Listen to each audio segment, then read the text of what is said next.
This video is only for information purpose. तो Paytm payment bank को एक बड़ी राहत दी है आरबीआई ने। तो नवंबर 2022 में पेटीएम पेमेंट बैंक की एक अपील को आरबीआई ने खारिज किया था, लेकिन अब यहाँ पर बड़ी राहत आरबीआई ने पेटीएम पेमेंट्स बैंक को दी है। कौन सी वो राहत है उसके बारे में जानेंगे। तो भारतीय रिजर्व बैंक यानी कि आरबीआई ने पेटीएम पेमेंट्स सर्विसेज लिमिटेड को ऑनलाइन पेमेंट एग्रीगेटर के रूप में काम करने की अब अनुमति दे दी है। लेकिन तो नवंबर 2022 में इस अपील को खारिज किया गया था, लेकिन अब 2025 में अगस्त के महीने से अब यहाँ पर पेमेंट जो यहाँ पर पेटीएम पेमेंट सर्विसेज लिमिटेड है, तो इसको यहाँ पर ऑनलाइन पेमेंट एग्रीगेटर के रूप में काम करने की अब आरबीआई ने अनुमति दे दी है। तो पेमेंट एग्रीगेटर क्या होते हैं उसके बारे में भी हम जानेंगे।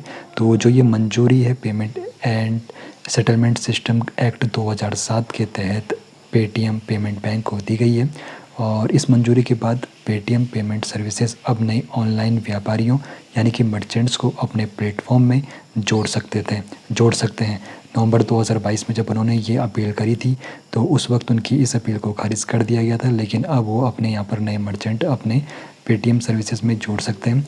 और पेमेंट एग्रीगेटर आखिर होते क्या है, तो पेमेंट एग्रीगेटर एक ऐसी सेवा होती है जो व्यापारियों को ग्राहकों से भुगतान स्वीकार करने में मदद करती है।